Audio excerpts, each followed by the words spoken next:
ওরে আল্লাহ, শিগগির আমার প্যাকেটের মধ্যে দেওয়া দিন বাপু, এখনই তো আচার বানানোর সময়। তা কিন্তু একেবারে পাকা পাকা হলুদ হলুদ দেখে লেবু নিতেই হবে, লেবুর গায়ের চামড়ায় যেন কোনো সবুজ ভাব না থাকে। আসসালামু আলাইকুম।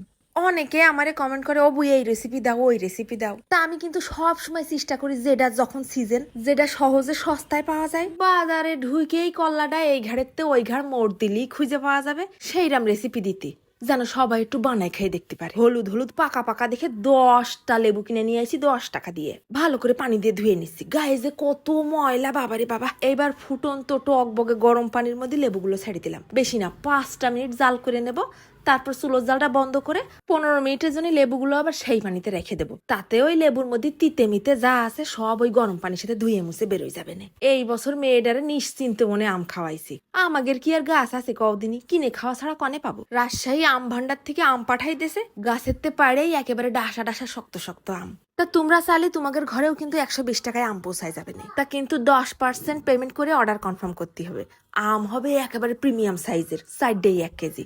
আমি আবার আমগুলো ঘাইটে ঘুটে দেখলাম, এর মধ্যে দুটো সাইডে আম এখনই খাওয়া যায় কি, মাশাআল্লাহ একেবারে কড়া মিষ্টি। তোমরা যারা ঘরে বসে রাজশাহীর ফ্রেশ বাগানের আম খেতে চাচ্ছ, তারা জলদি জলদি অর্ডার করে দাও কে। এইবার ওই গরম পানিতে লেবুগুলো তুলে নিয়ে টিস্যু দিয়ে মুছে নিচ্ছি। লেবুগুলো কিন্তু সিদ্ধ করার কারণে একেবারে নরম ভরভরে হয়ে গেছে। এইবার খুব যত্ন করে কাটে নেব, যে কোনো সাইজ করে তোমরা কাটে নিতে পারো। তা আমি একটু লম্বা লম্বা চিকন চিকন করে কাটে নিচ্ছি। মাঝখানে যে সাদা শিরাটা আছে ওটা ফেলে দিছি, আর এই ফাঁকে কিন্তু বিচি টিচি থাকলে সেটাও ফেলে দিতে হবে না। এইবার কড়াইতে ফেলে দিছি 12-14টা শুকনো ঝাল, ভালো করে 2-1 মিনিট টেলে নিয়ে তার মধ্যে দিয়ে দিছি 1/2 চা চামচ মৌরি, 1/2 চা চামচ মেথি, আর 1/2 চা চামচ সর্ষে। তারপর দিলাম 1/2 চা চামচ গোলমরিচ। পুড়ে গেলো তাড়াতাড়ি করে একটু নাড়ি দিলাম।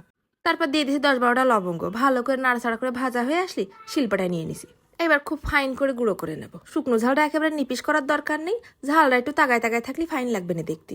এবার কড়াইতে দিয়ে দিলাম প্রায় 200 গ্রাম মতন সর্ষের তেল।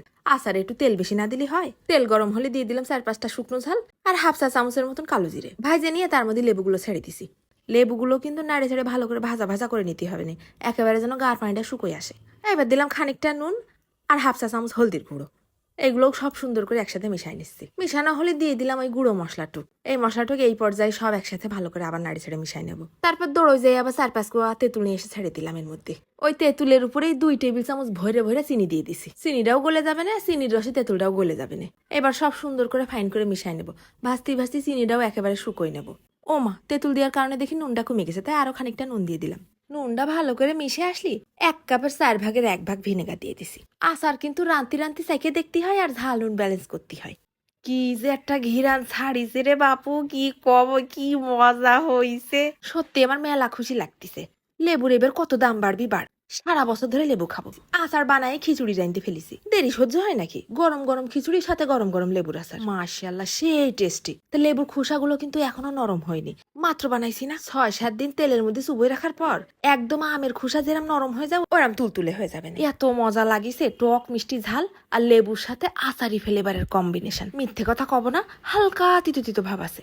এরম প্রসেসিং করে লেবুর আচার বানালি 98% তিতোই গায়েব হয়ে যাবে। আর হালকা যে 2% তিতো ভাবটা আছে, যখন এই লেবুর খোসাটা একেবারে নরম সফট হয়ে গলে যাবে, তখন ওই তিতো ভাবটাও একেবারে পুরো গায়েব হয়ে যাবে। দেখিছো, লেবুর আচারটা দিয়ে খিচুড়ি সব খাইয়ে ফেলেছি, তা বাকিটা দিয়ে খাবো কখন? এবার একটু ধীরে সুস্থে খাই। চলে যাচ্ছি, ধন্যবাদ।